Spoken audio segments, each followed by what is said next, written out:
Hi everybody. I was moved by what I saw in Bellator 246 last night, and I wanted to talk a little bit about it. Specifically, the match between Jon Fitch and Neiman Gracie. Now, Neiman Gracie, of course, you guys probably know that I have a good association with the Gracie family. Being a half Gracie black belt, Renzo Gracie's academy is essentially a fraternal order right there. So whereas I don't remember meeting Neiman Gracie in the past, I'm friends with all of his corner. And I've known Jon Fitch since 2002, pretty much the entirety of his career of MMA, when he moved out here to AKA, to San Jose, to train.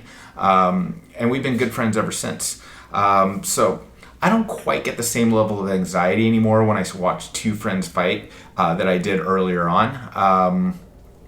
But I still get a little bit nervous. But it's not always the most easy thing in the world to watch for me. But this was a match that I kind of felt that something big was going to happen, and I had tuned into Bellator to watch that. I can objectively say if you're a fan of this channel, I think you should try to catch the replay of this match if you haven't watched it already. Spoiler alert, Neiman Gracie wins by submission. Now, you saw some vintage Fitch in there for a bit, but you also saw Fitch that at the age of 42 knew that this had a real possibility of being his last fight, which it was. He actually retired immediately afterwards. Now, if you're a fan of the Gracies, you have to be very excited about Neiman Gracie. He's clearly the future of the sport and the family in mixed martial arts.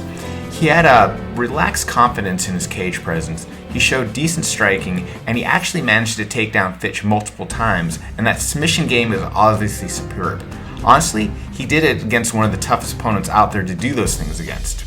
It was mentioned several times that he has always come up with his jiu-jitsu with the mentality that he wanted to fight for a living, and it definitely showed last night.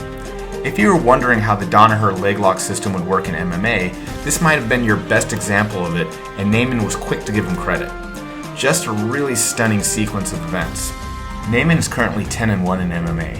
Only lost a decision loss against Rory McDonald, and based on his experience and what he showed last night, you have to think he's ready for anyone in the welterweight division now.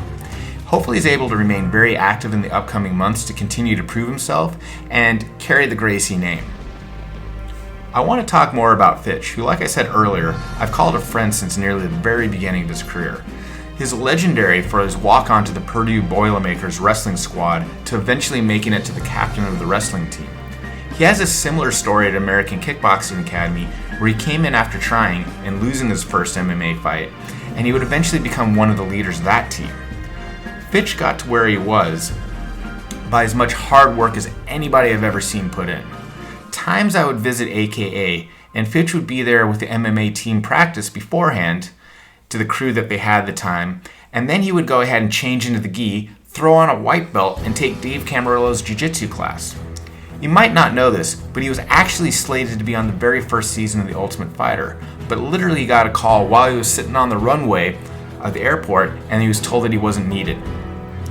You know, he would eventually fight for the UFC title, and after that he would reinvent himself in the World Series of Fighting, and then again in the Bellator stage. To top things off, he's been involved in trying to get congressional action to protect fighters' rights. Now, I think he's definitely retired as well because I know he has other projects in mind.